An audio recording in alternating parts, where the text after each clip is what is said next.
My Cousin Boland. My father handed me the phone.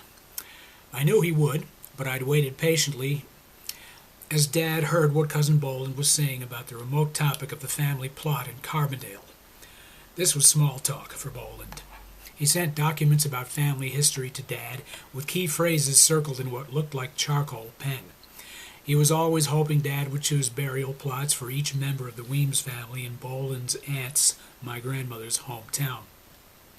I'm certain Boland had no illusions that Dad particularly planned to yield on this matter, and I am certain Dad had no animosity toward Boland for suggesting we move after each of our deaths to a cemetery 4 hours west of home. "Your cousin wishes to say hello, Fred," said my father. He handed me the phone, and I said, "Hello?" "Cousin Frederick." The voice was flat, just as I'd imagined it from the letters. "Hello," I said again. The phone was kitchen yellow. Dad stood near. Bacon sizzled on the stove. It was a Saturday. "Your Cousin Boland," said Cousin Boland, "is 68 today." It was exactly as he would have phrased it if he'd put it in one of the cramped hand letters he sent me in their thick envelopes with masking tape closing the backs. There was always a rare coin inside. "Happy birthday," I said. "Thank you for the coins," I added. 56 years from now, Frederick, you will attain my present milestone. Have you been writing?" "Oh, yes. I'm writing a baseball story." I liked the last one. My sports stories were invariably about incompetent sports players who accidentally won games. After writing to Cousin Boland once about being yelled at by the other kids in gym, he replied, in handwriting I would not be able to decipher until finding it more than 40 years later, "I was derided on the stickball field by a pugnacious fireplug of a pitcher. We tykes had a bad habit, universal at the time, of chewing tobacco at all public occasions. After receiving the insult, I did something I oughtn't to have. I spat tobacco juice in the eye of that wise blood." One day, about a year after Boland Hosey began sending me piecemeal his entire coin collection, something he began doing because I alone, of the 3 baby boomer Weemses, had sent a thank you letter for the Ben Franklin 50-cent piece he'd sent each of us, he wrote, in a rare instance of decipherable handwriting, "I believe you are the first of this family to become an excellent writer." Cousin Boland never wrote anything I didn't want to hear. Of course, half of what he wrote, or half of what he wrote that I still have, is illegible to me. But he was pure. The arthritis he surely had could not distort his wish to exemplify kindness. We didn't talk long on the phone. I handed it back to my father, never to hear Boland's voice again except in my head when I look at the letters. I remember being miffed about 6 months later, after word of Boland's death reached the house, that my mother wanted me to let her place the coins in a safe deposit box. "They can't be worth that much," I said. "I like looking at them." "You should put them in," she said. Buster Brown's dog Tige looked at us from his coin-shaped sticker on the side of the shoebox as the clerk took the coins into the bank's recesses. I took the box back out in my 30s. I still have the coins. I don't look at them. Sometimes I do look at one of Boland's family history packets sent to Dad, his first cousin, and see the humorous phrases next to the faces in the Xeroxed photos. The children of turn-of-the-century Carbondale look like our gang kids to me. The girls are in white frills and ribbons are in their hair. The boys look as if they'd rather play stickball. The lengthy documents about the Boland burial plot are never unfolded. My father didn't read them.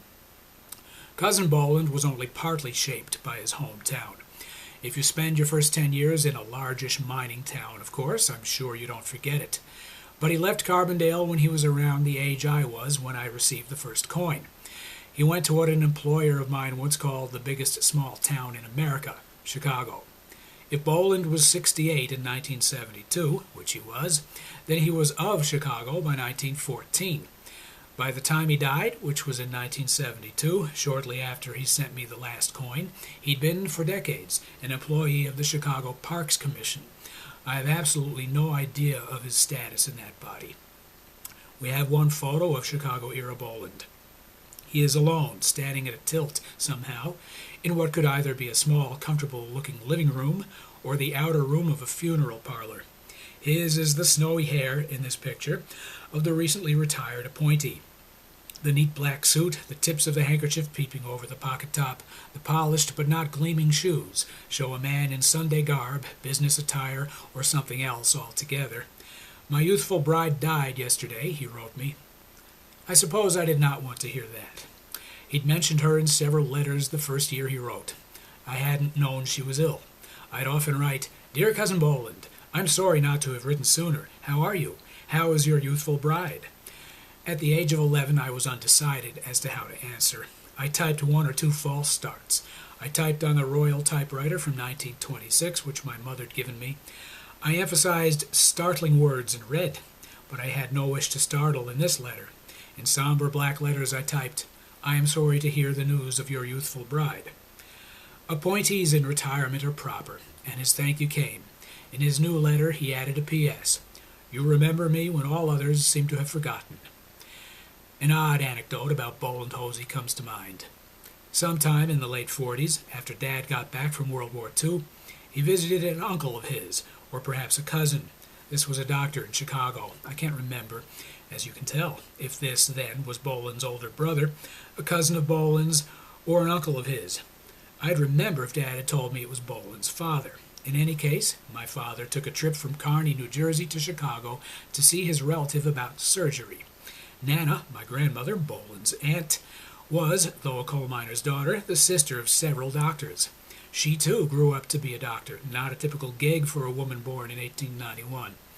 Dad thought he needed surgery. Hence, he got to meet Nana's relation, who not only would perform the surgery which saved Dad's life, but who told him about the days when he'd had to look after the new denizen of Chicago, the former Carbondale, Pennsylvania urchin, Boland Hosey.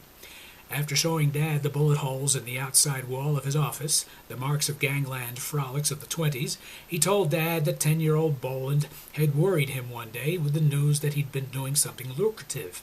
This nice fella has me study the railroad ticket agent. If someone who looks like this or that, if he has a white hat and no glasses, or glasses and a green hat, if I notice someone like that, I just have to listen to him say what time he wants to get on the train and where he's going. I run to the other fella, and he gives me $1. Nana's relative, Dad's cousin or uncle, related in one way or another to Boland, almost fainted. He told Boland Boland, would not be doing that any longer. This incident calls out for Saul Bellow. He would have the power to decipher what my cousin Boland was being put up to, and Bellow, surely, having run into scores, if not hundreds, of Chicagoans just like the Chicagoan Boland became, would have been able to chart Boland's path to a position in the Chicago Parks Commission. Wandering Chicago's loop, playing stickball in either Carbondale or Chicago, or writing to his young nephew of the passing of his wife, Boland always gripped Sharon's coin in his hand. He had no heirs. He sent me coin after coin, Franklin on a 50-cent piece, the new Eisenhower dollar, Lady Liberty on the dime, the silver dollar, or whichever token of the realm the Republic chose temporarily to place her. She is missing from our coinage now. O youthful bride of the Irish heart of an orphaned soul! The boatman arrives, always.